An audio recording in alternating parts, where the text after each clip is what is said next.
Hello, അപ്പം എൻ്റെ ഒരു ഈവനിങ് കണ്ടാലോ? നല്ല പഴുത്ത പഴം ഇരിക്കുന്നുണ്ട്. അപ്പോൾ പഴംപൊരി ഉണ്ടാക്കാമെന്ന് വിചാരിച്ചു. പഴം മുറിച്ച് മാവൊക്കെ ഉണ്ടാക്കി അതിൽ മുക്കി എണ്ണ ചൂടാക്കി അങ്ങ് പൊരിക്കാൻ തുടങ്ങി. നല്ല അടിപൊളിയായിരുന്നു. ഈശ്വര, എങ്ങനെയാണെങ്കിൽ ഞാൻ എങ്ങനെ എൻ്റെ ഡയറ്റ് കംപ്ലീറ്റ് ചെയ്യുമെന്ന് എനിക്കറിയില്ല. ഞാൻ എൻ്റെ ഡയറ്റ് മൊത്തം തെറ്റിക്കൊണ്ടിരിക്കുക. ഈ കാണുന്ന പഴംപൊരിയിൽ പകുതി ഞാൻ തന്നെയാണ് കഴിച്ചു തീർത്തത്. നല്ല അടിപൊളി ടേസ്റ്റ് ആയിരുന്നു. നന്നായി കഴിച്ചു. ഞാൻ മാക്നടിച്ചു. കുറച്ച് കഴിഞ്ഞപ്പോഴാണ് അയ്യോ, സൂപ്പർ മാർക്കറ്റിൽ പോകണം, കുറച്ച് സാധനങ്ങൾ മേടിക്കാണ്ട്. അപ്പം ഞാനും പച്ചും കൂടിയിട്ട് അങ്ങോട്ട് ഇറങ്ങി. അവനെന്നെ ഭയങ്കരമായിട്ട് ഹെൽപ്പ് ചെയ്യണ കണ്ടില്ലേ? ഇങ്ങനെ ഹെൽപ്പ് ചെയ്ത് അവസാനം അധികമായി കഴിഞ്ഞപ്പോഴേക്ക് സാധനങ്ങളൊന്നും മേടിക്കാൻ പറ്റാണ്ടായി.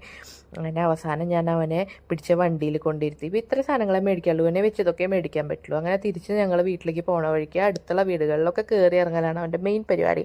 വീട്ടുകാരൊന്നും അറിയാതെ കേട്ടത് എന്ന് വെച്ച് കഴിഞ്ഞാൽ ഇവിടെ ലവ് ബേർഡ്സ് ഉണ്ട്, അത് അവന് ഭയങ്കര ഇഷ്ടമാണ്. അപ്പോൾ അത് കണ്ട് അങ്ങനെ കുറച്ച് നേരം നടക്കും. പിന്നെ അപ്പുറത്ത് ഒരു ഊഞ്ഞാലിൽ കയറി കുറച്ച് നേരം ആടി. അങ്ങനെ അതൊക്കെ കഴിഞ്ഞ് ഞങ്ങൾ തിരിച്ചെത്തി. രാത്രിയായപ്പോൾ ഗോതമ്പ് ദോശ കഴിച്ച് ഉറങ്ങി.